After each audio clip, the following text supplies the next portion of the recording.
Hello, and welcome to the Why We See Movies podcast. I'm your host, Ron.Tower. Today, me and Darren are going to be looking back at some of our favorite films from 2016. Hello, Darren. Hi. Later on, we'll do our Rant and Rave segment, but first, let's see what's going on inside the entertainment world with... You, on the mark!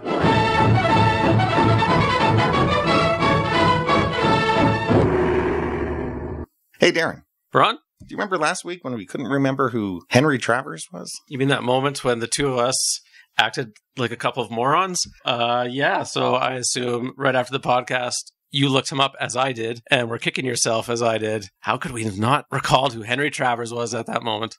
Classic character actor from Hollywood's golden age. Yeah. Most people would be quite familiar with him as Clarence the Angel in It's a Wonderful Life. His biggest, most famous role easily of the golden age. He's one of the best character actors of the period, for sure. I don't know if he acted much past the 40s. He was pretty old by It's a Wonderful Life. But as a Hitchcock worshiper, of course, I know him from Shadow of a Doubt. Right.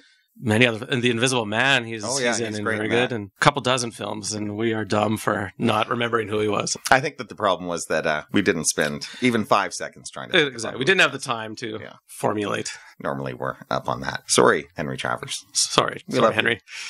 Okay, two big stories that Paul and Ivan should really be here for, but we can get their reactions next time. Joss Whedon is being courted to produce, write, and direct Batgirl for the Warner Brothers DC division. I think this is great news. That sounds great. Sounds like what the DC cinematic world needs. Does it feel like a bit of a backstabbing move on Joss Whedon? I mean, not that he owes Marvel anything. It just seems like he was such a... To me, this is, I think, the movie that he was born to make. I think he's been waiting to do a big budget. He's such a female-centric director. Even after the debacle of Age of Ultron, I'm not going to say that because the movie's awesome. I mean, his problems with the studio. Yeah, his interactions with the studios. Right. Even when he dismissed it and said, no more Marvel, I've had enough. Somebody at an interview, someone asked him, well, what about a Black Widow movie? And he said, maybe. Yeah. I think he's been dying to do a female-centric superhero movie. And this one, I think I'm more excited about this than I would be about a Ben Affleck-directed Batman movie. That's how confident I think he is with this material. Yeah, I think you might be right there. He's such a strong writer-director. I'm interested in anything Joss Whedon does, and put him in charge of Batgirl, and I think we might have a winner. And the fact that he's producing it, too. He's got some control. Right. He's not going to have the same problems that he had last time. So, right. Yeah, I hope this happens. I think he could really nail it. That sounds good. There was a new Thor trailer released this week. Thor Ragnarok. Yeah, I watched it. What did you think? Definitely has a different tone than you could say Marvel movies have so far, but I like what I see. You could definitely, some of the complaints about Marvel having a muted color tone. Yeah. I think could be dismissed with this movie. This is right out of the pages of 1960s comic books for sure with its color palette. It looks very Taika Waititi. One thing I'm not too sure about is, like you said, with the tone. When I first heard the announcement that Thor Ragnarok was coming, I was like getting excited because Ragnarok means the end of everything. The end of Asgard. It's going to be a very dark... I thought it was going to be like maybe Marvel's darkest film. Definitely doesn't look like it. Not what we're seeing in the trailer, anyways. So I just don't know how he's going to be able to juggle those two things. Thor Ragnarok, the end of everything, and keep this kind of light bubblegum kind of tone he's got going for this. Yeah, I hope it's not too much of a buddy comedy type film, but we'll see where it goes. I think this movie has the potential to be either fantastic or one of Marvel's first big misfires. I don't know. Yeah. I'm hoping for fantastic, but the trailer doesn't look bad. It looks good. No, it looks like a lot of fun. I just think... But it doesn't look like what I think anyone of us was expecting from Thor Ragnarok. It doesn't look dark at all. No, not at all. Not in tone or in color palette. Right. Of course, I can't wait to see it, and I'm very excited, but I think it's going to have to be a perfect combination of things to make this movie work. God, I hope so. We'll see when is it, November? November 4th. We'll see then. Okay, and more news. Did you have time to see the new It trailer? I did see the new It trailer. You and the rest of the world. The rest of the world. Yeah. It has broken records to become the most viewed trailer of all time with almost 200 million views in its first 24 hours. Wow. More than Star Wars, Marvel, Beauty and the Beast was holding that record up until a few weeks ago. You know what? I just don't understand that. Yeah, I don't get it either. I mean, I watched it just because. Like, there it was in the news. And you're a big Stephen King fan, right? I'm a big Stephen King fan. You've read most of his books. Yeah, I've read a ton of Stephen King. I love the book It. It's regarded as one of his masterpieces, rightly so. He's had some great movies adapted from his books and some not very good movies made from his books. I'd say, to me, It falls in the latter category. I mean, people love this film. I should call it a miniseries. It was shot for TV. There's a two-parter. I guess it's Tim Curry's iconic performance that people like. He's pretty good, but I remember thinking that it was pretty weak. Yeah, I mean, I was in high school when that aired, and it was network television, and it was, for a horror film, wasn't too bloody or gory or dark or intense or anything. And but it has a huge following. People love it, and people, I guess, are really into. Yeah, I haven't read the book. I just assumed that the book is so great that's kind of kept the following going over all these years. That could be it too, and people want to see maybe. And scary clowns are so popular right now. People like scary clowns. Yeah, I was also thinking in the trailer, it reminded me a lot of Stranger Things. Seems to be a real renaissance of 80s kids on bicycles and, Yeah, for sure. Supernatural things going on in there. And it looks like that's what they're going for. I mean, the book was published in the 80s, and at that time, the adults were contemporary in the 80s, and it was flashing back to the 60s when they were kids. So I assume that's been updated in this movie so that their kid selves were in the 80s, and now 2017 or thereabouts is the contemporary adult version of the story. The trailer didn't really seem like there was an adult-kids parallel. It seemed like it was all about the kids. That's kind of how it looked, exactly. Yeah. So I don't know exactly how they're going. It's a tough book to make. It's a massive book, too, isn't it? It's about 1,000 pages. And Could you do that in a 2-hour movie, you think? No. Plus, there's the two timelines of the adult and the youth version of all the characters. So it's not a cinematic book, but it's such a loved book that I can see why people want to see it in a good movie. I don't know what the right way is to make this into a movie, though. The trailer looked average to me. I thought it looked a lot of fun. I would definitely, I'm interested in seeing it. It didn't spark much interest in me. Some good imagery, like you say, scary clown. People like scary clowns, but it didn't look much better than the average horror movie today that we get. I don't know. I guess we'll see how it plays. I'm a big fan of that kind of genre, like Super 8 and other movies with kind of kids from that era. Most watched trailer of all time, though? Yeah, it's over Force Awakens? Or That's amazing. Yeah, I couldn't believe it. Anyways, yeah, it comes out September 8th. The director of the film has only directed one movie previously. His name is Andy Muschietti. Hope I'm pronouncing that right. He did a movie called Mama in 2013. Did you see that? I remember that getting some good reviews. And that had a good trailer, if I recall correctly. If I'm remembering the right movie. There's been a few horror movies with Mama somewhere in the title over the last few years. Yeah. If you thought it was good, I was going to watch it immediately. No, I haven't seen it. In other news, in a recent interview, Terence Malick said that it's time to return to scripted filmmaking. I love me some Terence Malick. You do. If you guys aren't familiar with Malick, he was kind of a groundbreaking director in the 70s. He made 2 seminal films, Badlands and Days of Heaven, and then disappeared off the movie scene for decades, returning with The Thin Red Line in 1998. And since then, he's been kind of on a roll, at least for fairly him. Prolific by Malick standards, for sure. He did The New World with Colin Farrell, and of course, his maybe most groundbreaking film, or most acclaimed film, The Tree of Life.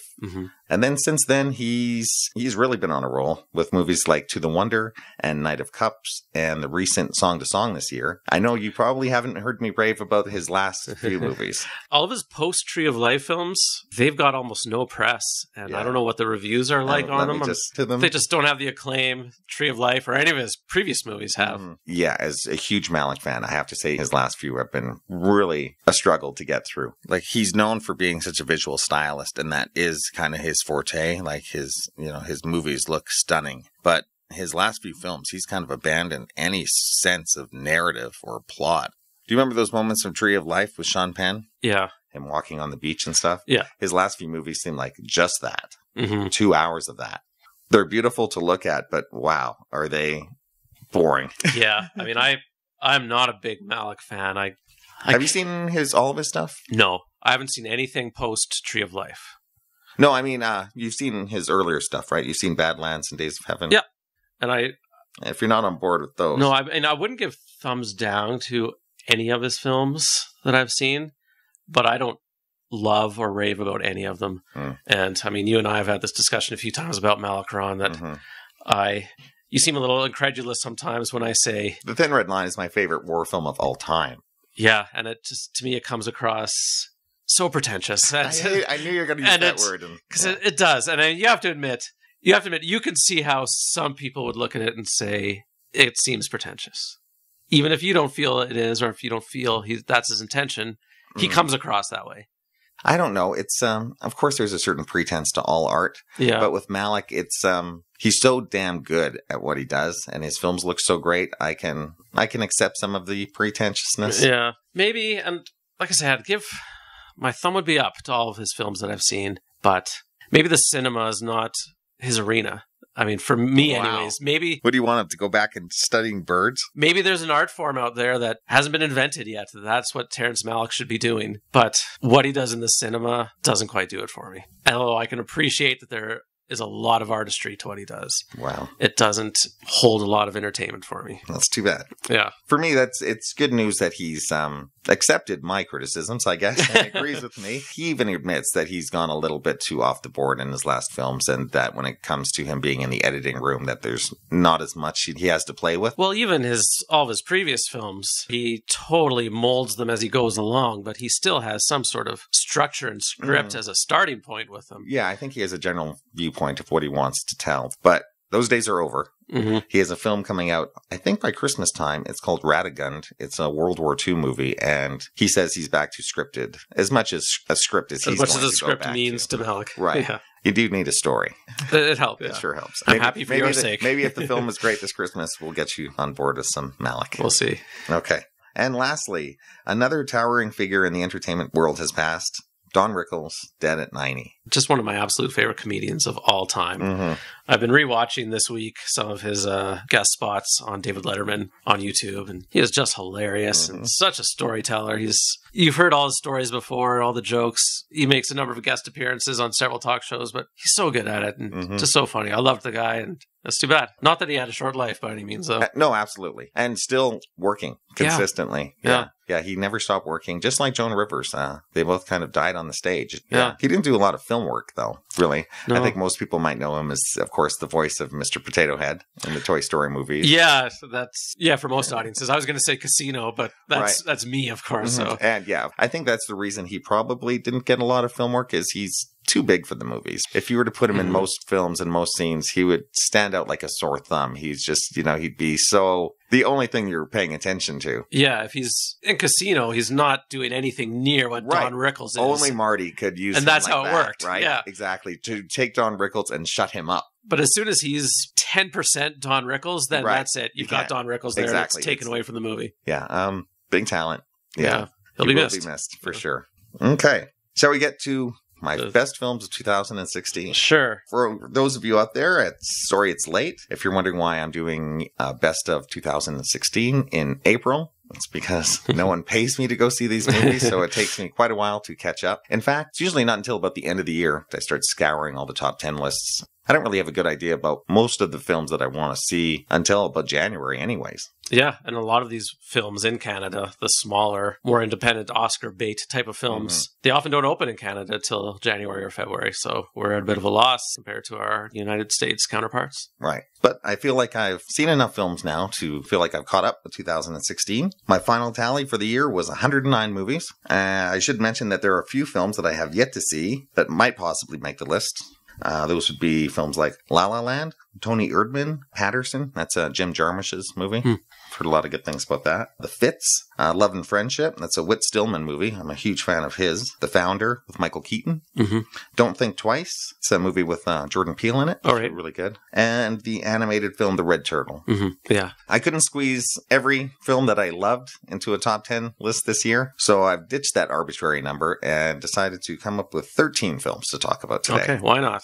Number 13 is Elle, directed by Paul Verhoeven. It stars Isabelle Huppert. I'll give you the synopsis. A successful businesswoman gets caught up in a game of cat and mouse as she tracks down the unknown man who raped her. Since seeing it a few weeks ago, it's really kind of stuck with me. Do you know anything about this film? When she was nominated for the Oscar, I remember thinking, what is that movie? I don't know anything about it. The clip they showed during the ceremony looked good. Looked like a strong performance. The critics have called it like a rape revenge film. It's not. It's completely the opposite, in fact. I'm a big fan of Isabelle Huppert, for one thing. I think she takes risks that she takes most roles that American actresses would run away from. Yeah. Film like The Piano Teacher, directed by Michael Haneke. Have you ever seen that? No, I haven't. She'll take roles where with characters that frustrate you to the point where, you almost want to turn it off. You're like, do I need to spend more time with this person? Such complicated characters you can't kind of turn away either. Mm-hmm. It's hard to describe the plot, but basically she just refuses to be a victim. She has this whole backstory of her father who did this horrible thing, and she was kind of implicated in his evil actions, and she's got this kind of real hard edge to her. People they don't really know her, but if they hear her name, they kind of recognize her name from the past, and she's one of those characters. Well, those types of people who instead of trying to make any kind of real contact or relationships with anybody in fear of being hurt, she puts up a front and comes across as very cold. In the film, she kind of runs her own business. She's very successful, very no-nonsense attitude. She has kind of a soap opera of a life going on. Her mother is having an affair with a younger man. She's having an affair with her best friend's husband. So she's got all of these things going on in her life, and she's trying to manage all of these things at the same time, and yet not even acknowledge the fact that this terrible thing happened to her, almost in a way of saying, if I refuse to be hurt by this thing that happened, then maybe it didn't happen. Yeah, she's a fascinating character, that's for sure. A tough, fascinating character, but it's a very interesting film. And besides Isabelle Huppert's performance, of course, it's great to see Paul Verhoeven directing again. I've enjoyed his more recent run of return to European cinema over his American films. Right. Most people know him from his big American run of RoboCop, Total Recall, Basic Instinct, Starship Troopers, and of course Showgirls, right? But his last film before this one was Black Book, which was a Jewish woman hiding under German occupation during World War II. Have you seen that? Yeah. It's really good. It is a good film. Mm-hmm. So he doesn't direct movies quite often enough for me, but this one is definitely worth checking out. Yeah, I'm definitely interested. All right. My number 12 movie is called Christine. It's directed by Antonio Campos, and it stars Rebecca Hall. Have you had a chance to see this yet? No, I've got your DVD at home. Damn. I was hoping that you'd seen it. For those of you who don't know what this movie is about and you don't want to be spoiled, I would say maybe mute it for the next 10 seconds, and I'm going to give a big spoiler synopsis. This is the true story of a local Florida news anchor, Christine Chubbuck, who shot herself to death on live TV in 1974. I remember reading about this story about her, actually. Do you? Yeah. This film looks great. It has this great kind of saturated 70s look. And for an independent film, it has nice set design and costumes. But really, the film is all about Rebecca Hall's performance. Mm-hmm. I think I've said on the podcast before, this is my favorite performance of the year. Yeah, you've said that a few times. Yeah, this is simply one of the best portraits of mental illness I've ever seen on screen. We're talking Jenna Rollins in A Woman Under the Influence. That's saying a lot. That kind of territory. It's just fascinating. Again, much like Elle, another tough character. This is a woman who takes all of her frustrations out on those who care about her. And yet behind her eyes, you can see this kind of desperation going on. She's just kind of clinging and trying to find some happiness in her life. It takes place during the 70s, the height of the ERA and the women's movement. She's so kind of aggressive and out there. I think her mental illness almost in a way is misdiagnosed as her being a big feminist. Mm-hmm. So it's like, oh, this woman, she wants, she's really a go-getter in this world and stuff. And boy, she's a little crazy, but she really knows what she wants. In fact, she's really a troubled woman. Yeah. Again, I'm not going to say that it's a great film, but it is a great performance. And for me, yeah, Rebecca Hall should have won all the glory last year for this performance. The fact that she wasn't nominated for an Oscar, I think just shows that most people didn't even see the movie. I think, again, not a fun film, of course. You know where it's leading. No, not a happy premise. Mm-mm. But I mean, sorry to spoil that for anyone who didn't want that spoiled, but for me, it was that premise that made me want to watch the film in the first place. Mm-hmm. Yeah, it's a true story, and that's her story. That's what it is, so. Exactly. Yeah. Christine, check it out. My number 11 film is called Other People. It's written and directed by a guy named Chris Kelly. He's done a lot of TV work. He's actually a head writer at Saturday Night Live right now. This is his debut feature, and it's great. The premise is pretty simple. It's about a gay TV writer who returns home for 1 year to take care of his ailing mother who is dying of cancer. Jesse Plemons, who seems to be in everything lately, plays the son. He's terrific in it, just like everything. He was so good in Fargo season 2 as well. Mm-hmm. Molly Shannon plays his mother. He also has an estranged relationship with his father, who's played by Bradley Whitford. When he came out to his parents for being gay, his father didn't take it well and cut off all of his school funding. So they have kind of a bitter relationship going on. He's also not getting along with his boyfriend back in New York, who's played by Zach Woods from The Office and Silicon Valley. He's really good in it. I should say that the script is is kind of semi-autobiographical. Chris Kelly, his own mother, did die of cancer. He did return home to spend a year with her. He's definitely writing from experience. He says that the film, basically, he says, scene for scene, it's not what happened, but you can tell that this movie has a lot of heart to it, and it has that great thing where you instantly feel like you're with real people, like this is a real family, that these people know each other very well and have been together for a very long time, with how siblings get along, how, you can say, how are you, and screw off in the same sentence. Yeah. It's got that kind of feel to it. There's a great moment where they're talking about burial plots and they're drinking milkshakes, and it's just one of those things where it's just, it was a real moment where it's just like, nobody should be drinking milkshakes with big straws while you're talking about if you want to be buried or cremated or not. It's just scene after scene of little moments like that capture the good and bad in life and the heartbreaking reality of dealing with this disease. It's one of those movies that's genuinely touching without being sentimental at all. Mm-hmm. It's very well written. Back in the 90s, when you would think great independent cinema, this is kind of the movie I think a lot of people would talk about. Yeah. Great performances, and Molly Shannon from Saturday Night Live, she got a lot of Best Supporting nominations and accolades for this role. She's terrific in it too. Yeah, it's a great movie. Yet another one I need to catch up on. It's on Netflix. You can stream it for free. Okay. Yeah, it's Kelly's favorite movie of last year for sure. It's like I said, it's a bit of a tearjerker and everything, but it really works well. It's I really hope more people get a chance to see it. Yeah, I loved it. I thought it was great.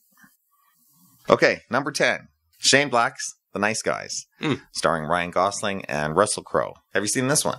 I have seen this. Excellent. The quick synopsis: two hapless detectives must team up to find a missing girl and solve the mysterious death of a porn star amid the backdrop of the 70s gas crisis and the porn industry. Yeah, to me, this is one of the best buddy cop movies of all time. It ranks right up there with my favorite one, 48 Hours, directed by Walter Hill. Yeah, I love this movie. And for those of you who don't know Shane Black's resume, he started out as a screenwriter. He wrote all the Lethal Weapon movies, The Last Boy Scout with Bruce Willis, The Long Kiss Goodnight. He took a little bit of time off and then came back with his directing debut, Kiss Kiss Bang Bang, with Robert Downey Jr. and Val Kilmer. And most recently directed Iron Man 3. This to me feels more like a bit of his older stuff, and maybe the most Shane Blackiest movie out of all of his films. It's pretty Shane Blacky, yeah. I'll say that for sure. It was a lot of fun, this movie. Yeah, this has shades of everything he's done, in my opinion. It has all of his tropes on full display here. Self-loathing heroes searching for redemption, a serpentine mystery plot, precocious foul-mouthed children, exotic dancers, high falls into swimming pools, a bland, uninspiring villain, and he even sneaks in a Christmas theme at the very end. Yeah. So it's got everything. Yeah, exactly. But most of all, I love these two characters, and I love the relationship that they had. Had you told me these two guys were cast in a buddy movie like this, I couldn't imagine the chemistry they'd have together, but man, does it gel. So good. Yeah. So that's the main reason to see this movie, I would say. Even so many of the things you said, this labyrinthine plot that doesn't make sense and just nonsensical things towards the end to have it all come together. But with those two guys driving it all, there was so much comedy, so much humor, wonderful real characters, and it felt like it was right there in the 1970s. And oh yeah, it's got a great look, great soundtrack to it. I kind of just love how the two characters, each one kind of wants to be each other. You know, Russell Crowe wants to be kind of a real private eye and respectability, and which Ryan Gosling has none of. No. And Ryan Gosling wants to be kind of the street tough, sure of himself kind of guy that Russell Crowe is, and yet they're both kind of failing miserably at who they are and what they want to be. Yeah. There's a moment when Ryan Gosling goes into like a Lou Costello from Abbott and Costello impersonation. Do you remember that? I don't remember that. He's got the, and he's pointing, and it's just little moments like that. I just think this movie has a gem of a movie. I wish it would have done a lot better because the trailers were awful for this film. It looked terrible. Yeah, I don't remember much of the advertising for it, but it's too bad. I hope people need to check it out. Maybe if it becomes cult type status of a movie, we can see these two characters again. I'd love to. They'd be fun to watch again. Yeah. Oh well, that's The Nice Guys by Shane Black. Should have done a lot better. Okay, number 9 is Manchester by the Sea by Kenneth Lonergan. Stars Casey Affleck, Michelle Williams, Lucas Hedges, and Kyle Chandler. It's the story of a man forced to confront his tragic past when he returns home to deal with the implications of his brother's death. Have you seen this one? I have seen this one. Okay. I would put this number 3 on my list of the 10 best of the year. Is that right? Now, my list is very incomplete as I'm very behind on some of the movies that are most likely to be contenders for this year's best films. So I throw that caveat out there. My list is incomplete, but as it stands right now, Manchester by the Sea, number 3. Wow, so you liked it even more than I did. It's a fantastic film. Wow. What did you like about it so much? I'd say mainly the writing, and it's perfect cast. There's not a second in it where it feels like they're acting. I don't feel like I'm watching actors. I felt like I was swallowed up in a story in New England that I got to see firsthand. The screenplay is fantastic. There's, I don't know, like you mentioned about Christine, there's so much heartbreak in this film, and it all feels so real. It's not forced Hollywood sentimentality at all. It's all genuine. There's some real tough emotions and backstory between Casey Affleck and Michelle Williams, and you can just feel how real it is. And it's a small role for Michelle Williams. Absolutely. I thought she was going to be in this a lot more, and what she is just perfect. It's you almost the scenes with her are so powerful that you don't really need any more scenes with her. They are, yeah. No, it's exactly what it needed to be with her, and the chemistry between the two for how little she's in it. She feels like she's his ex-wife, and they have that real history together. Michelle Williams can really do no wrong for me. She's a powerful actress. Yeah, and the relationship he has with Lucas Hedges is really good in it too. Really more complicated than you see in most films like this. Oh, for sure. Just wonderful, wonderful three-dimensional characters. And same thing, like you were saying with the script. It's great writing, but it's still a minimal script. Like there's not a lot of flourishes of dialogue going on. It's really just kind of down to earth, and there's a lot of moments where people aren't saying anything. Yeah, where the movie still really works. It just feels so real. And the pacing of the film and how the mysteries unfold. You know, it gives you just enough when you need to. Exactly, yeah. Until you get to that moment in the police station. It's just perfectly one of the most powerful scenes you've seen all year. Jesus, yeah. That's amazing. It's a great performance, and he's so subdued in the film for most of it. I'm talking about Casey Affleck here, and then that scene in the police department. Wow. And Lucas Hedges, he's got a career ahead of himself, too. Yeah. So worthy of his Academy Award? Definitely, yeah. Yeah, for sure. A fine performance. Definitely. Yeah. And Kenneth Lonergan, of course, won for writing. So his script well-deserved, for sure. From Amazon. Do we have more great movies coming from Amazon? Right. If this is a taste of what's to come, hopefully. Yeah, exactly. It's the last thing you'd expect from their first film, their first foray into that. But great job. Okay, that's awesome. I'm glad you liked it. Number 8 is Hail Caesar by the Coen brothers. I love this movie. I just watched it again, and like every Coen brother movie, this gets better every time you see it. It's a richer and deeper film than I thought it was. Let me just tell you what it's about, if there is some way to wrap up the synopsis. I don't know if you can totally summarize it, but yeah, go ahead. The story of Eddie Mannix, played by James Brolin, who's kind of a Hollywood fixer, and he's trying to solve every problem that the studio has going on, including the kidnapping of one of their big stars, played by George Clooney, Baird Whitlock. There's so many great names. I love Hobie Doyle. That's the cowboy character played by Alden Ehrenreich. Yeah. This movie is just filled with, for people who love old Hollywood like me and you do, I'm sure that we just love scene after scene of watching these recreations of whether it's Esther Williams in the swimming pool with Scarlett Johansson or B-Westerns or the dancing sequence with Channing Tatum. Is, I think, the high point of the movie. It is I'd rather watch so hilarious. Either of those scenes than On the Town or an Esther Williams movie. For sure, because they're just as well done and have so much going on. That, of course, it's not like there's an undertone of gay. It's all gay. In that dance sequence, you got to watch it again. It's there's so much in the scene. Every moment, if you really look at it, what they're doing with where the beer bottles are placed in certain moments and things like that, mind-boggling good. I don't know if you remember, but there's a scene in Marilyn Monroe's Gentlemen Prefer Blondes. There's a scene with her and who's in The Outlaw? Jane Russell. That is so even more homoerotic than this one. I swear, it's with all the men working out in the back and all the athletes in the gym. It's amazing. There's the Coen brothers. They nail it pretty you close. Like this movie a lot, right? I liked it a lot too, yeah. Even with most of the genres that they're doing, it's not like they're spoofing everything. They're honoring it almost. Yeah, there's a lot of love behind this, for sure. You can tell that they love these movies just as much as they're anybody. Not making fun of old Hollywood by any stretch. They're definitely respecting infecting old Hollywood with their parodies. Right. And I also love Eddie Mannix is kind of going through this existential crisis throughout the movie where he's got a job offer from Lockheed and the guy from Lockheed keeps telling him, don't you want to work in a serious business? Don't you want to have a serious job? That the movies aren't serious. And I think that plays a big backdrop when you're watching it, whether it's the Hollywood 10 supposedly that kidnapped George Clooney or his meeting with the religious leaders when they're talking about how much religion that was a good scene. That was a very good scene. It's the whole idea of whether movies are really important. Are they, something to be treated seriously or not? And I think the Coen brothers themselves are having a lot of fun with that idea. Yeah. It's fantastic. If you haven't seen it, check out Hail Caesar. Yeah. The Coen brothers, for me, can do no wrong. No Country for Old Men, A Serious Man, Inside Llewyn Davis, and this one. These guys are consistently making my favorite movies of all time. They're great filmmakers. Yeah, I have no idea what their next project is. I haven't heard anything. Whatever it is, I'm sure me and you are going to be reviewing it. Yeah.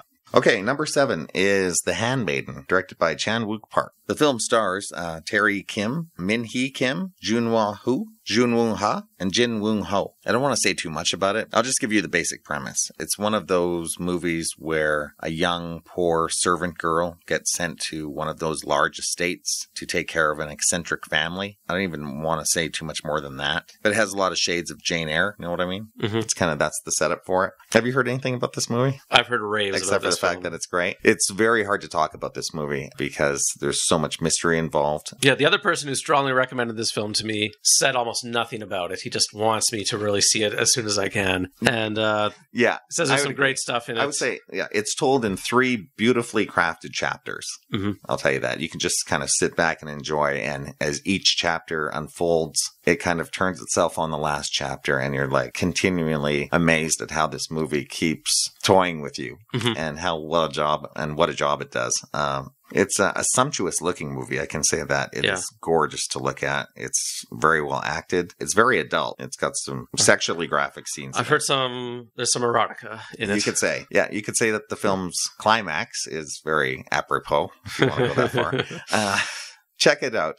Chan-wook Park's The Handmaiden. It's his best film. And I was a huge fan of his Vengeance trilogy. Yeah. Old Boy, Lady Vengeance, and Sympathy for Mr. Vengeance. Yeah. This movie is on another level. Wow. It's really That's fantastic. High praise.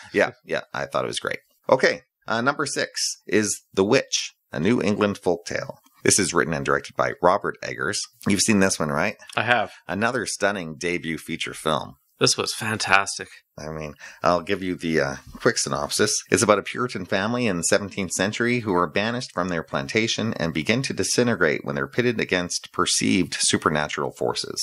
Yeah, when I first heard The Witch, 17th century colonial America, you automatically think of Arthur Miller, right? Shades of the Crucible and stuff. Yeah. And it's not that. No. That's for sure. It's a wonderfully atmospheric film, just dripping with atmosphere. Drenched in atmosphere. You know what? I'm going to take this time to complain about the modern cinematic experience where every movie and its soundtrack is cranked up to 11. And I could tell this movie was recorded at nice levels. It's not a Fast and the Furious franchise entry. And just with those speakers all cranked full volume, and I saw this in a great sound system, but they didn't know how to handle the soundtrack for this film. And you have people speaking in thick New England 17th century accents. It's hard enough to follow what they're saying some of the time, but when you get a lot of sound bleed, I don't know what to call it, feedback is not the right word. I'm not technical enough in my knowledge to describe it, but the sound levels weren't handled right in the theater on this film.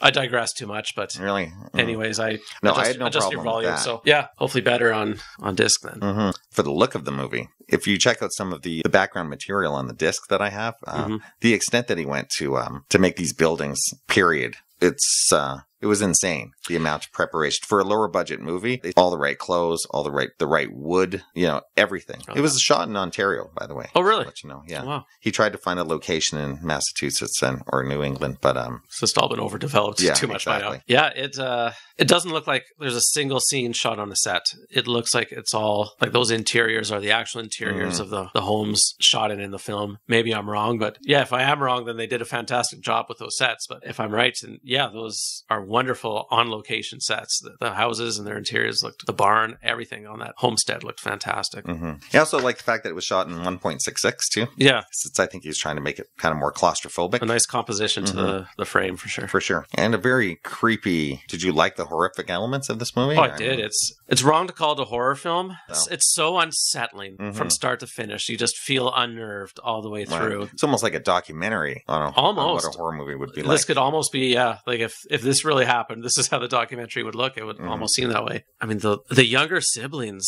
so well Great cast. Performances all around. Yeah. I mean, it's a very small cast. It's basically just this family. Yeah. Father is played by Ralph Ineson, and the mother is played by Katie Dickey. They're both from Game of Thrones. Both Game of Thrones. Right. Katie Dickey was, of course, the lady... Lisa. Right. And what's the actor's name again? Ralph Ineson. He'll always be Finchy to me. Right. Oh, right. Yes. I wasn't even thinking that. That's funny. Wow. Finchy from The Office. Yeah. That's hilarious. What a range he has. Wow. He's a fantastic actor. I've never not liked him in a performance. But but you're right. The kids in it are great. Amazing. Black Phillip, you'll never get... Black Phillip will be with you for the rest of your life. That's for sure. Harvey Scrimshaw, what a great name. Yeah. He plays the young boy Caleb, and a stunning debut by Anya Taylor-Joy, who plays the lead, Thomason. Their movie really revolves around her. Yeah. And she's great. She carries it to its inevitable conclusion. Right. Speaking of feminism from the other film, this movie has a bit of a feminist spirit too, right? For sure. Yeah. Absolutely. She's almost given this choice of two lives to lead with this Puritan family, and she's no Puritan, that's for sure, or embrace what's next door in the woods. Yeah. You can almost look at it as a female empowerment movie. Yeah, definitely. But there's also the interpretation. What choice did she have? She could have walked all the way back to that plantation, I guess. At that point, could she have? I don't know, maybe. Yeah. But overall, just an absolutely stunning film. I don't think I've ever seen a film quite like it before. It's wonderful. I really like it. This is just my kind of horror movie. I'll tell you. It's if you want to call it a horror movie. Yeah, right? Exactly. Right. I almost, it's kind of weird. I was thinking, kind of reminded me of There Will Be Blood for some reason. It's just it's how well it captures time and place. And how quiet a film it is. And it's long takes and minimal editing. Seems like an odd comparison, but totally appropriate. No, like this, that incredibly long-lasting shot of, I'll say, a third of the way into the film of the witch flying towards the full moon. Right. And just the slow realization of what you're seeing there. And just to take the time to put that in the movie and let that shot last as long as it did. It's a little gutsy and adds to the atmosphere completely. I love it. For those of you out there who like creepy, suspenseful, supernatural movies. Very unsettling all the way through. Yeah. Strong score, too, that really supported the film. There's some interesting music there. It's too bad that you had some sound problems.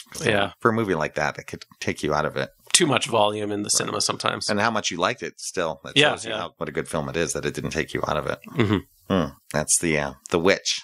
Okay, my number 5 film is Denis Villeneuve's Arrival, starring Amy Adams, Jeremy Renner, and Forrest Whitaker. We've, of course, talked about this at length on our previous podcast, so I don't know how much more I have to say. Not much to say here. I've watched it again since then, and it totally holds up. Yeah, I have this at number 2 on my list, my incomplete list of the year so far. I love this film. Great, thought-provoking science fiction. I haven't watched my Blu-ray yet because Megan is super interested in watching it again, and she is frequently falling asleep now when we watch movies, being 4 months pregnant. So we 4 or 5 months pregnant. I don't know where she's at now. I guess that makes me a terrible husband. But I can't wait to watch it again. I want to ask you if you thought your initial theory holds up. I can't wait to see how I feel about it. Yeah. I'm still not totally on the fence with you on that one, but we'll talk about it again. Yeah. That's Arrival. If you haven't seen it by now, catch up with it. It got all the glory last year. I mean, if you're a science fiction fan, I think there's a good chance you've already seen this movie and loved it as much as we did.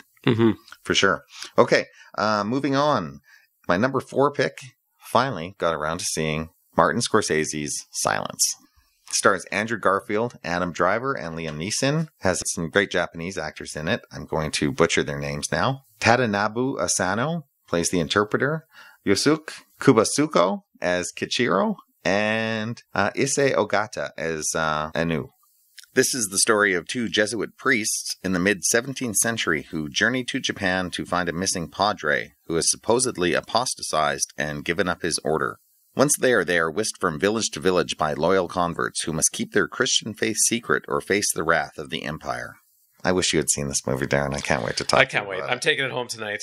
You are. I will watch it hopefully in the near future. Yeah, this is one of the most powerful films about faith I've ever seen. And I'm an atheist, and yet I still found this film incredibly moving and incredibly powerful. Simply one of the greatest films about faith I've ever seen. Scorsese, I think, joins the ranks of directors like Ingmar Bergman, who did his great Is God Silent trilogy in the 60s, and Andrei Tarkovsky, who's made some brilliant films about faith like Andrei Rublev and Nostalgia.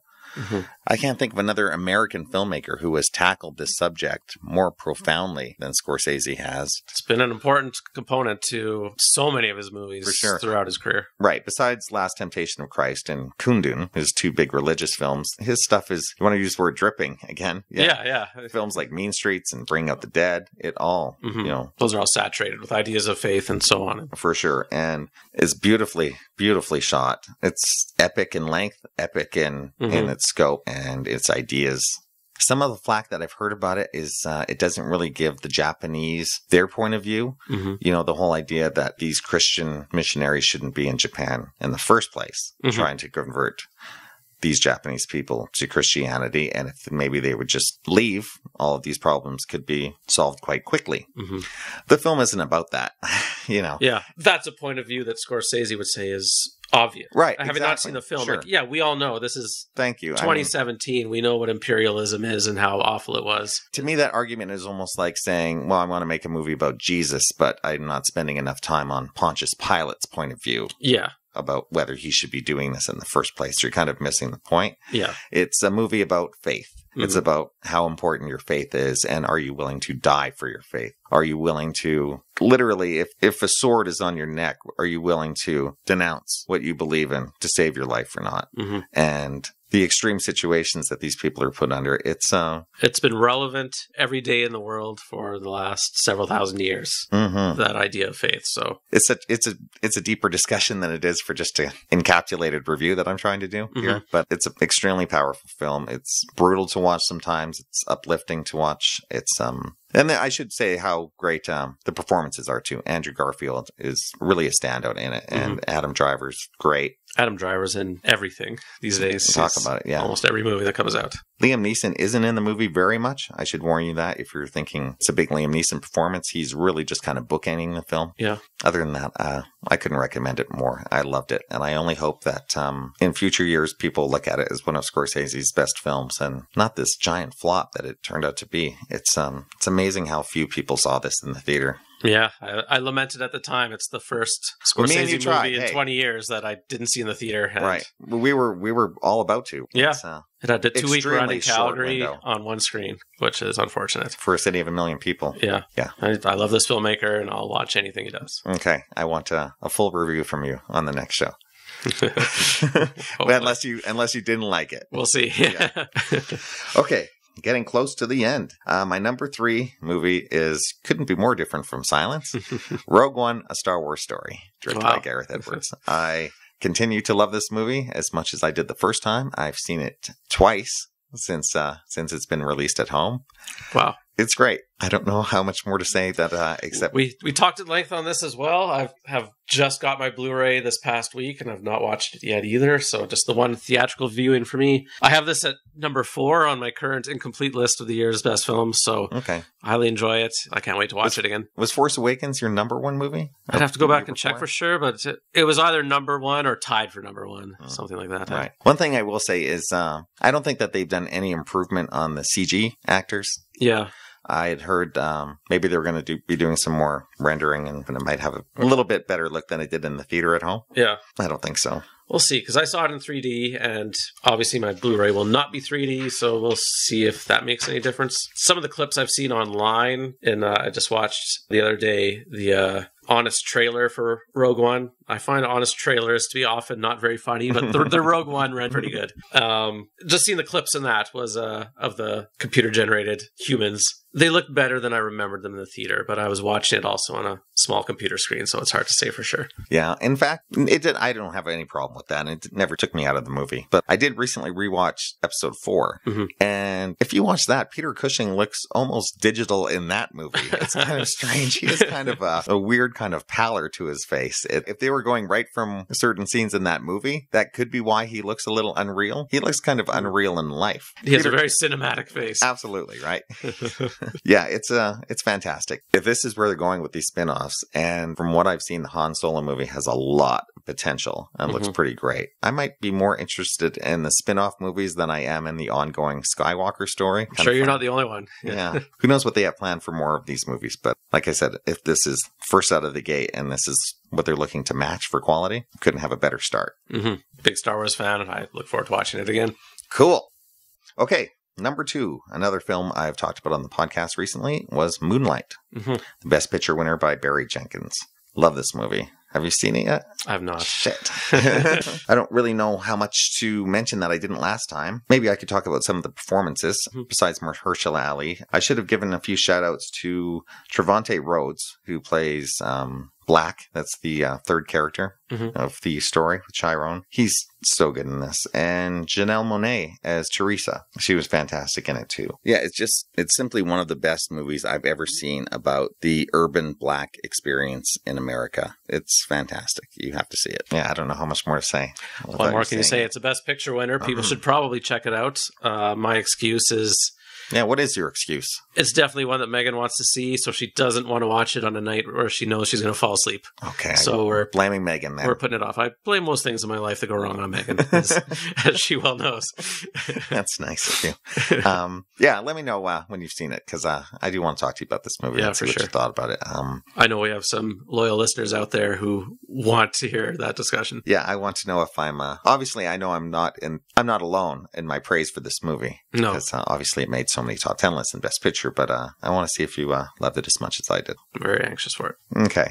There we go. Ready for number 1? And I know what it's going to be already. You have an inkling as to what it could be? Give me your guess. My guess is probably it's the same as my current number 1. Having on my incomplete 10 best list, my number 1 film of 2016, which pound for pound, second for second, frame by frame, gave me more entertainment than any other movie last year. Independence Day Resurgence. That is the one. No, definitely not. It would be Captain America: Civil War. May the gods smile upon you. And our loyal listeners will also know I'm the one non-comic book fan on the show. And man, this comic book movie is just a killer 2 hours of entertainment, start to finish. An amazing film. And you loved it that much. I loved it. Imagine how much I loved it. Yeah.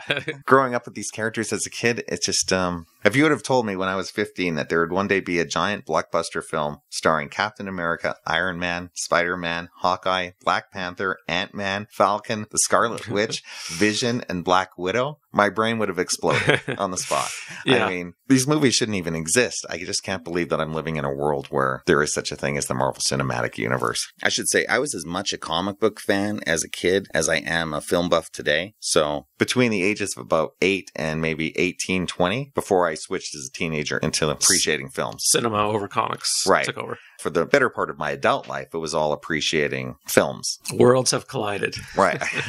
Exactly. And to see that these two things, my two favorite things in the world, coming together in such a miraculous, wonderful way as what they're doing. It's, like I say, it's cinematic bliss for me. It's comic book bliss. It just goes to show how much they're doing right. Marvel Cinematic Universe has had some weaker entries, but for the most part, it's a strong universe. They're taking the time to really mold the stories and create something special and characters. And so many movies over the last couple decades have had such juicy villainous performances, and everyone wants to play the villain, and the villain's more fun, and such a cliche from actors. But in the MCU movies, the heroes are such nicely drawn characters. They're so three-dimensional. They're conflicted, got demons. They're such great characters, and it's nice to see them realized so strongly on the screen. Absolutely. As I've said, I am so biased towards these films and towards what they're doing. I just love everything. I don't think I've seen a bad Marvel movie yet. I think if Marvel keeps making movies like this good with these characters, they can go as far, as long as they want. I'll be there. Yeah, I would say Captain America: Civil War is my favorite Marvel movie so far. That doesn't mean it's perfect, though. Yeah. When it comes to the basic storyline, did you have a problem? A lot of people have had a problem with Baron Zemos, the machinations of his plot, and it's a comic book movie. Yeah, I know. I mean, like it's for that plot to come to fruition. Sure, he'd almost have to be Nostradamus to be able to see things through step by step and have it all come together in that way. But who cares? Yeah, but as you're watching it, you have no problem with it at all. No. I think my biggest thing was with the whole video camera scene. Spoiler if you haven't seen the most popular movie of last year yet. Mm-hmm. When he's showing the video of Winter Soldier killing Tony's parents, right? Yeah. Why would he pick that spot? And why is there a camera in the middle of the road? I thought that during the movie too. Is what forest road has a security camera in it? And of all the places to choose to do that, why choose that one spot right where there is a camera? There is a camera, and why shoot the camera after you've already done the act? Yeah, exactly. Okay, I'll let that go. That's the one thing I want when I see it. I'm like, okay. But overall, oh my God, it's I love what they're doing with this universe. I love what they're doing with these characters, and I cannot wait for the next Avengers movie. Yeah, it's thrilling entertainment. I'm on board with you there. It's just going to be killer. Overall, a pretty good year for the movies, I think. My two biggest anticipated movies of the year were Captain America: Civil War and Rogue One, and they both delivered bigly, as a certain president might say. So yeah, that was nice to see when the movies you're most looking forward to turn out to be so great. That was nice. And then some really nice surprises this year too, with like movies like Arrival and great dramas like Moonlight and Manchester by the Sea. Yeah. Still showing that there's movies to be made with real people. Oh, for sure. And people are always lamenting the blockbuster cinema and how it's killing smaller dramas or independent films, and it really isn't. The filmmakers are out there for those movies, and the audience is always there. And I mean, your 10 best list this year shows how many great independent films and strong dramas we got. Yeah, I would say all in all, it was a pretty good year for the movies. Lots of great blockbusters, and you're right, great independent work as well. Okay, so just to recap my favorite movies of the year, we began with Elle, then Christine, Other People, The Nice Guys, Manchester by the Sea, Hail Caesar, The Handmaiden, The Witch, Arrival, Silence, Rogue One, Moonlight, and my favorite movie of the year, Captain America: Civil War. And besides the 13 movies, I do have a list of honorable mentions, I should say. If I was to expand my list to a top 20, it could include such films as Green Room, Sing Street, 10 Cloverfield Lane, Doctor Strange, Moana was great. There's also two other Korean films from last year I loved, Train to Busan, which I've mentioned already, and The Wailing, which is a terrific supernatural crime mystery. And I also really liked, as you know, Darren, Oliver Stone's Snowden, but we've already talked about that at length. Yeah. I did see a lot of bad movies last year as well. If I had to pick just two of the worst movies I saw last year, I would say tied for worst place would be Paul Feig's disastrous Ghostbusters reboot, which I hated for such a variety of different reasons. I think the biggest problem was I simply didn't laugh, not once. And I found most of the girls in the cast to be entertaining in practically everything but this. So it wasn't the girls for me, that's for sure. And I also hated Nicholas Winding Refn's The Neon Demon. That one was about the carnivorous, high-stakes world of fashion modeling with Elle Fanning and Jenna Malone. For as pretty as that movie was, boy, was that painful to sit through, I'll tell you that. I know some people have enjoyed the film, but not me. Okay. And if I had to pick a third, maybe Money Monster, with George Clooney and Julia Roberts, directed by Jodie Foster. I can't think of more wasted talent on screen than that dismal movie last year. I hated that too. Okay, that's enough venting. What do you have on your list now? Like I said earlier, I have not seen enough movies for me to be able to confidently make a 10 best list of the year, but just a few things I wanted to mention on top of your list and the things we've already discussed. Some things that are more or less on my current incomplete 10 best list. The really smart original science fiction film Midnight Special, which we kind of did an unrecorded fake podcast on as we were practicing back in the summer. Rehearsals, yeah. Yeah, and we liked that quite a bit. A couple documentaries currently on my 10 best list, Tickled and Bright Lights, starring Carrie Fisher and Debbie Reynolds. Oh, yeah? Two fantastic documentaries from the past year. I'm glad that you really like that, yeah. And another one you mentioned earlier on an earlier show, David Brent, Life on the Road. Just to catch up with his character again. This was a great film. It was fantastic. Nice. I loved it. You're so right. No one else but people who've watched The Office. Well, you know what? I might amend that, because if you're smart enough to be aware of the BBC Office and you've seen a few clips, I think you know what the David Brent character is about. So I think some people would be able to enjoy this movie without having watched The Office first, but it'll be enriched by having watched The Office first. So check out The Office and check out David Brent, Life on the Road, still on Netflix. I laughed more times at this film than any other movie in 2016. Really? Wow. It was excellent. So enjoyable. And the other one I really wanted to have an honorable mention for was HBO's All the Way. And it's just killer, fantastic performance by Bryan Cranston as Lyndon Johnson. And also... yeah, that is terrific. Yeah, it's a terrific movie, and he is just spot on as Lyndon Johnson. If you think presidential biopics can be a little dull or boring... No, check this one out. He is. Oh yeah, he is so good in it. It's a good companion piece to Oliver Stone's Nixon. Two of those would be a great double bill, excessively long double bill, but a good double bill nonetheless. Mm-hmm. And Anthony Mackie is also fantastic as Martin Luther King Jr. in this film. He's maybe a little too thin to be MLK, but that's fine. It's also a fantastic performance. He conveys it very well. Yeah, and he, opposite Bryan Cranston, he holds his own all the way through it. As movies from television from last year, that was definitely one of my favorites. Mm-hmm. Yeah, fantastic. Sure. Definitely check it out. His performance is Bryan Cranston can just do no wrong. Amazing. He also played Dalton Trumbo recently. Yeah, he can do everything. I agree. I also checked out, did you see The Infiltrator with him in it? No, I didn't. It's an interesting film. He's pretty good in it. The film isn't as good as his performance, but we've been watching Narcos lately too, and it's got shades of that. Pablo Escobar is kind of a minor character in that film as well. Mm-hmm. So if you're interested in that world, it's a pretty good film. No, that's all I've got.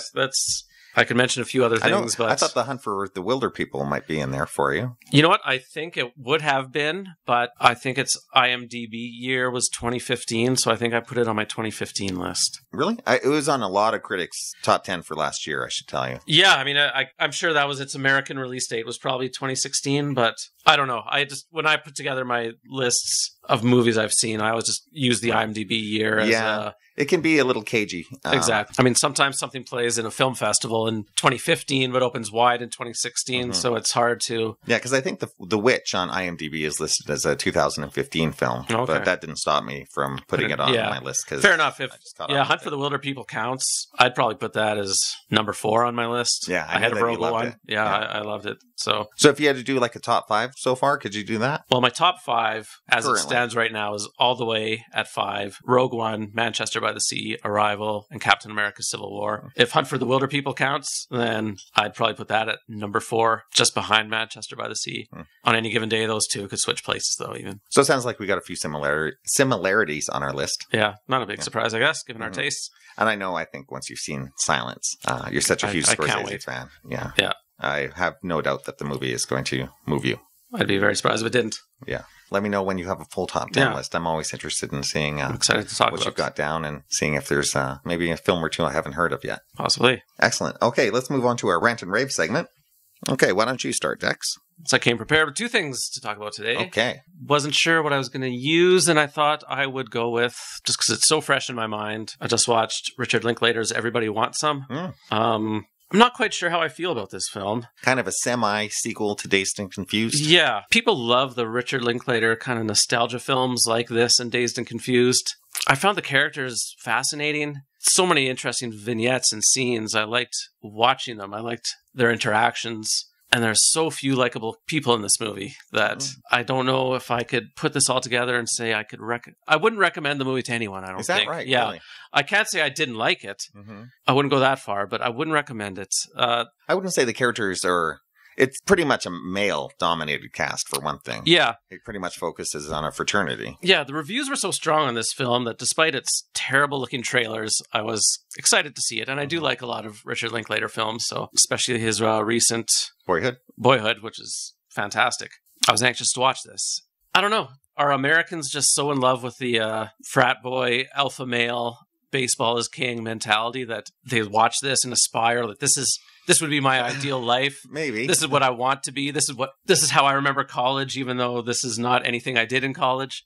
Because I found the main character is very likable, and a couple of his closest associates on the baseball team are likable for the most part. And there's a few deliberately despicable characters. Yeah, but so much of them are just such obnoxious, kind of douchey frat boy types that I found it hard to like what I was watching. I agree with that, but in a way, I almost thought that these characters were they were playing the kind of guys that they think they should be. Yeah, with the macho attitudes and I hate that kind of guy. Like, I really don't like that kind of person. True, but there's also some quieter moments when the characters aren't like that. When you don't see them strutting their stuff or, putting on a front. That's for sure true, but that's too few and far between scenes like that for me in the film. Yeah, it's nowhere near as entertaining or the characters are as much fun as Dazed and Confused. No, and I'm not even a huge fan of that movie, but I do like that movie, and this is not in the league of Dazed and Confused. No, it's not, but I still liked it a lot, and I would definitely recommend people seeing it. I think one thing he does is capture time and place. Oh, yeah, this film looks like it could have been a 1980 movie. There are some movies, and I used this when I told other people about Everybody Wants Some. A film like X-Men, Days of Future Past. Its recreation of the 1970s is pretty great, but something about it always kind of feels really cinematic, really not quite real. Whereas in this, I believe from start to finish that this was a 1980 world I was watching. Yeah, I see what you mean. I think the characters are, is unlikable characters can still be likable in a certain way. Do you know what I mean? Yeah, I mean, I'm not incredulous at the idea that there's people out there that would recommend this film, but I just can't do it myself. No, I had a good time while watching it, and I enjoyed these guys. Well, I wouldn't want to spend much more time with these people, but for what it's worth, Megan went into it saying, I'm pretty sure I'm going to hate this movie, Darren, but tonight let's watch Everybody Wants Some. And she came out of it saying, well, Darren, I didn't hate this movie. So there's that. Kelly gave up halfway through it. She was just like, too much testosterone, I think, for her. It's a little too much testosterone for me as well. Okay. So that's a rant. I'm on the fence. Okay. I can't quite recommend it, but I don't hate it either. There's a lot to appreciate in this film too. Okay, I'll follow that with them. Big rave for me. Netflix has a new series out called 5 Came Back. Oh, I should have known you'd beat me to this one. Is that your next one? No, I haven't watched it yet. I was hoping to watch it in the near future. I was like, this will be great for Rant and Rave, but I can't wait to watch this. It's so good. It's 3 episodes, directed by a man named, again, I'm going to butcher the name, Laurent Bazarou. Oh, I'm very familiar. I'm going to bring him up in my next rave. For those of you who aren't familiar with him, you might know his name because it shows up at the end of probably every making of documentary on every Blu-ray or DVD making of special feature segment. Every really good making of documentary on a DVD. He's always doing the best ones. He's done a lot for Spielberg, a few for Lucas. I think he has like 200 credits to his name. Nope. He's done over 300 of these. He's also responsible for TCM's A Night at the Movie series. I don't know if you're familiar with those. Done like a Christmas one and blockbusters. Right, They're really good too. Yeah, I didn't know he was behind this series. Yeah. It's fantastic. Basically, it's just a look at... How did you say his name? Laurent Bazarou. Because I've heard him say his name before in audio recordings. It's Bouzereau, I believe. Bouzereau. Very French accent. Very French name. Yeah, and produced and written by another man named Mark Harris, too. Basically, the series tracks 5 classic Hollywood directors and gets contemporary takes on these 5 men from 5 contemporary directors. Basically, we have Steven Spielberg commenting on William Wyler, Francis Ford Coppola on John Huston, Lawrence Kasdan on George Stevens, Paul Greengrass on John Ford, and Guillermo del Toro on Frank Capra. See, and I didn't even know that the contemporary directors were involved. I just knew it was about those 5 classics. We would have been sold just on those 5 for sure. And basically, it looks at how these 5 directors and their participation with World War II, how the war affected them and changed their lives and maybe changed their films afterwards and their careers. And all 5 of them participated in the war effort, right? To varying degrees. I had actually seen a bunch of their documentary films before this. I had seen Frank Capra's was probably the one I was most familiar with. Yeah, the Capras are pretty famous. The Why We Fight series. Yeah. But then John Huston has done ones like this Battle of San Pietro and Autobiography of a Jeep, which I had seen. And then there's one which they focus on a lot in this called Let There Be Light, which is banned by the Army for decades because it deals with PTSD. Oh, wow. If they even knew what PTSD was at that time. Yeah. If you have Paul Thomas Anderson's The Master Blu-ray, that documentary is a short on that. Oh. That's where I came across it. So you can check it out there. I don't know if you know that George Stevens was one of the very first men with a film camera to ever walk into a concentration camp and take footage of what was happening there. I think I did hear that before, actually.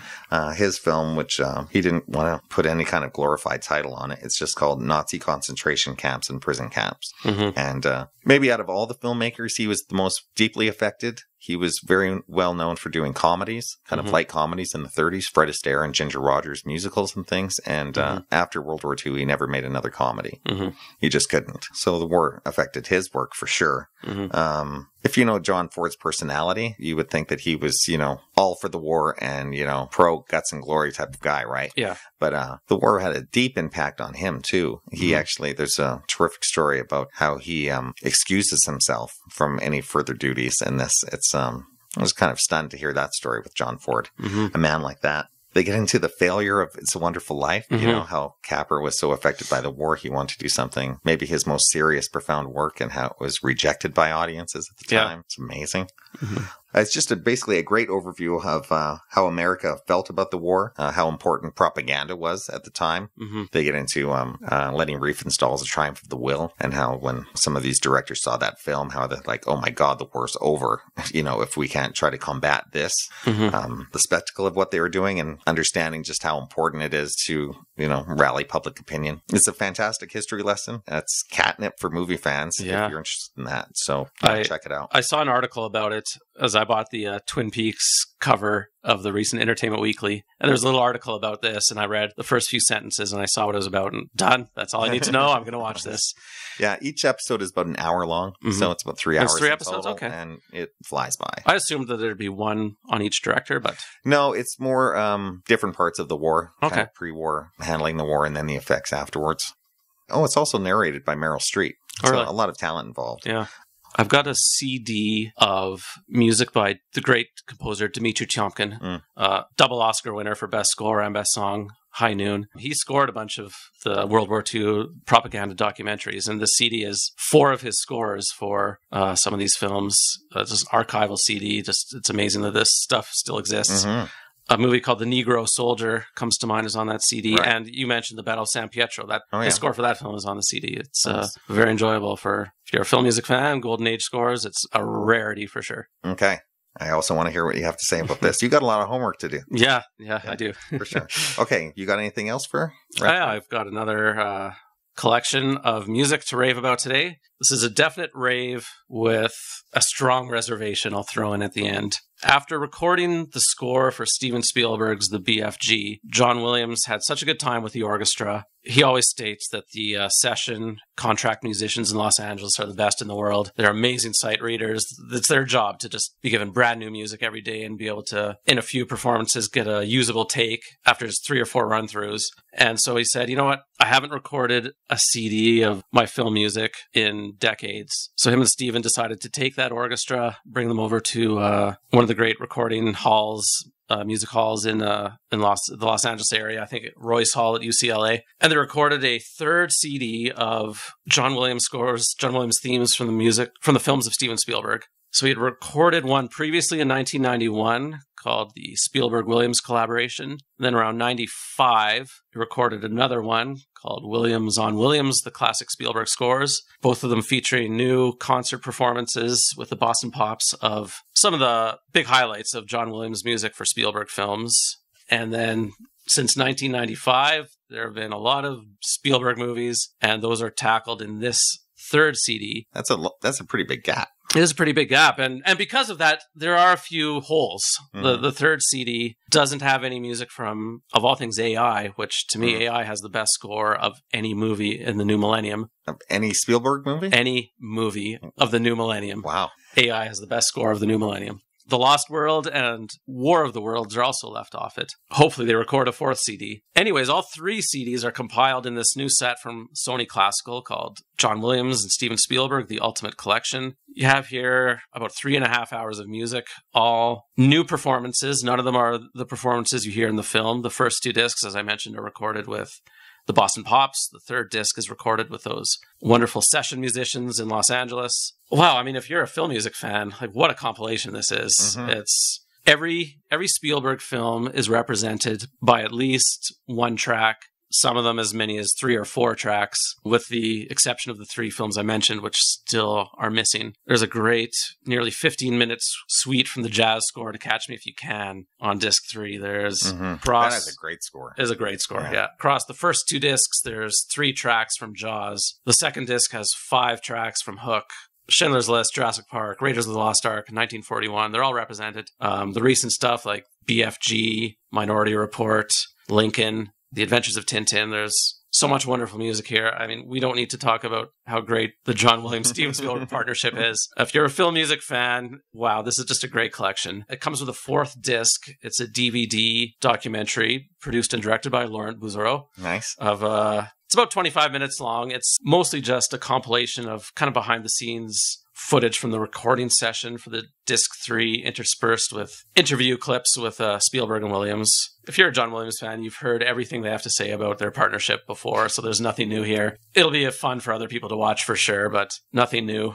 My major gripe for this is that I had discs 1 and 2 already. Right. They've been available for decades. And if you're a really big fan of this music and this set appeals to you, chances are you have those first discs already as well. So I just spent $45 to get 1 CD. That 3rd CD should have been made available as a separate disc, a separate offering, but it only is as a download, not as a physical CD. So to John Williams, Steven Spielberg, and Sony Classical, I give a little bit of a shame on you guys. Right. You're kind of milking the money from your fans, but I would have bought this regardless. So it's a wonderful collection, great music. If you're a fan of John Williams, it's a wonderful, wonderful set to compile so many of his memorable pieces in one 3-hour listening experience. Sounds great. A big rave. Sony Classical's the ultimate collection. If only you had a good friend that you could give those irrelevant copies to now. Maybe I could. Like a big movie fan friend that you might burn said friend a disc of some really strong John Williams themes.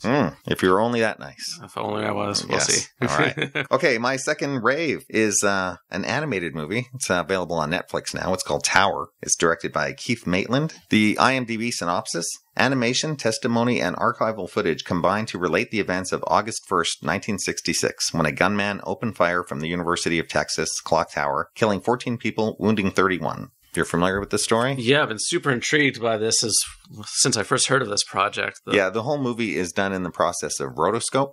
That's where animators take live action footage and paint over it. Sort of animate on top of the footage, yeah. Yeah, speaking of Richard Linklater, he's done a few films like this, Waking Life and A Scanner Darkly. Right. So if you're familiar with those 2 films, that's kind of the look that they have. That's a pretty modern... Does it have that look, that kind of more modern computer animated rotoscoping? Yeah, Ralph Bakshi used to do rotoscoping too in the 70s, and for it had a different feel in the 70s than it does today. Sure. Yeah. But this is really well done. If you're interested in the story at all, it's Charles Whitman. Charles Whitman was the shooter, who was given zero regard in this film. I don't even think they mention his name once. Wow. There's no viewpoint of the character. You never see him. He's just it's basically just this unknowing, unassailable thing that's happening, right? Death from above kind of thing. Yeah. Would have been how the victims felt that day. For sure. All of a sudden bullets are raining down on them. Yeah, and what I was surprised is how many of the participants are still with us. So there's a lot of testimony going on from the real people who are on the ground, and they've done kind of a weird thing where they've taken the actual testimony and then they've had actors reenact the testimony. So you're having different people read their account of what happened. And then later on, we kind of see the person, the real person behind it all. Yeah, it's a fascinating film. I love the process that they did. It's, if you don't know anything about what happened that day, it was one of the awful tragedies of the 60s when, I guess, we can't really say it's not like we don't have problems with mass shootings today either. Yeah. I guess be one of the first ones disseminated by the mass media, I suppose. His story has been done before. There was a 1975 TV movie with Kurt Russell playing Charles Whitman called The Deadly Tower. Oh, yeah. I would definitely have. Yeah. I think I have the soundtrack to that, actually. Really? Yeah. Not a great movie, but it's on YouTube. If you're interested, you can watch it for free. And that movie, it's much more about Whitman, right? It's all his point of view, more or less. So this new movie is drastically different, a 180 from that. I think the first time I ever heard the name Charles Whitman was in Full Metal Jacket. Arlie Ermey, he brings him up when he's talking to all the guys about shooting, and he says, "Does anybody here know who Lee Harvey Oswald is?" They raise their hands. Says, "You know who Charles Whitman is?" And he's commending him on what a great job he did that day. You remember that scene? It's been too long since I've seen it. Horrifying. Wow. One thing, if you know the story of Charles Whitman at all, one thing that they don't mention is, besides killing his wife and her mother before going on this rampage, he had written a note saying, he was sure he was going to die at the end of this, but that he wished an autopsy would be performed because he didn't understand what was going on inside his brain and why he was doing the things that he did. And afterwards, after the autopsy, they found like a pecan-sized brain tumor.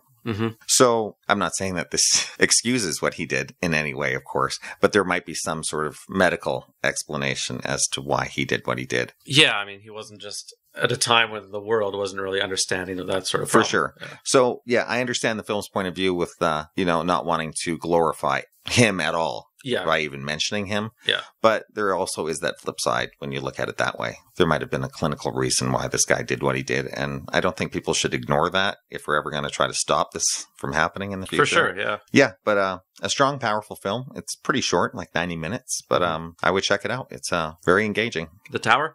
Tower, it's called. Just Tower. All right, so why don't we wrap it up for another week? Next time, we'll be back to review James Gray's new film, The Lost City of Z, starring Charlie Hunnam and Robert Pattinson.